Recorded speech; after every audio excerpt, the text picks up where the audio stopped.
Class 10 life science chapter 3 বংশগতি এবং কয়েকটি সাধারণ জিনগত রোগ। তোমরা সবাই মন দিয়ে শোনো, লেখো, সবাই লাইক অ্যান্ড সাবস্ক্রাইবটা দিয়ে দাও।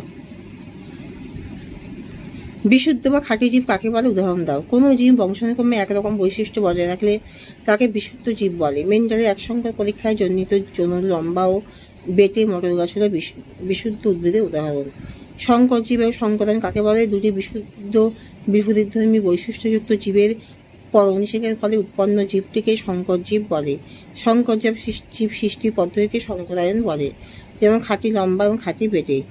রাজকীয় হিমোফিলিয়া কাকে বলে? হিমোফিলিয়া এই মহারানী ভিক্টোরিয়ার পরিবারে প্রথম দেখা যায়, তাই এই রোগকে রাজকীয় হিমোফিলিয়া বলে।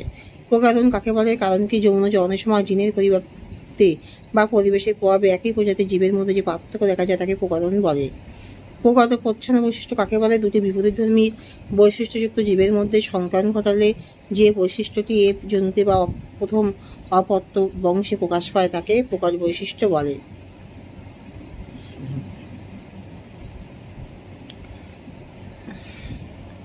তাকে প্রকট বৈশিষ্ট্য বলে। জেনেটিক্স বা সুপ্রজনন বিদ্যা কাকে বলে? জীববিজ্ঞানের যে শাখায় পিতামাতা থেকে অপত্যে বিভিন্ন বৈশিষ্ট্য সঞ্চনের কৌশল নিয়ে আলোচনা করা হয় তাকে সুপ্রজনন বিদ্যা বলে। হোমোজাইগাস বা সমসংকর জীব কাকে বলে? কোনো জীবের ক্রোমোজোমে নির্দিষ্ট লোকাসে একই প্রকার জিন থাকলে তাকে হোমোজাইগাস জীব বলে। অ্যালিল কাকে বলে? সমস্ত ক্রোমোজোমের কোনো একটি বিন্দুতে উপস্থিত বিপরীতধর্মী জিন জোড়াকে অ্যালিল বলে। মেন্ডেল তার পরীক্ষার জন্য মটর গাছ কেন বেছে নেন? মটর গাছ নির্বাচনের কারণ মটর গাছ সহজে কম স্থানে প্রতিপালন করা হয় ও মটর গাছ স্বপ্রজননক্ষম ও বিশুদ্ধ, অল্প সময় প্রচুর অপত্য উৎপন্ন হয়। মটর গাছে সহজে সংকরণ ঘটানো যায়। মেন্ডেলের এক সংখ্যার পরীক্ষাটি চিকাগোর সাহায্যে ব্যাখ্যা করো।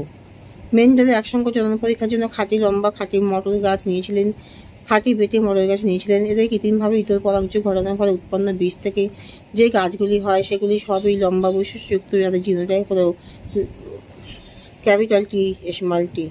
এফ জন্য গাছগুলির মধ্যে স্বপরাগযোগ ঘটানো হলে এফতে গাছগুলি উৎপন্ন হয়, তার মধ্যে 3 ভাগ লম্বা 1 ভাগ বেটে বৈশিষ্ট্যযুক্ত, কিন্তু এদের জিনোটাইপ 1 ভাগ খাঁটি লম্বা, 2 ভাগ সংকর লম্বা এবং 1 ভাগ বেটে মটর গাছ দেখা যায়।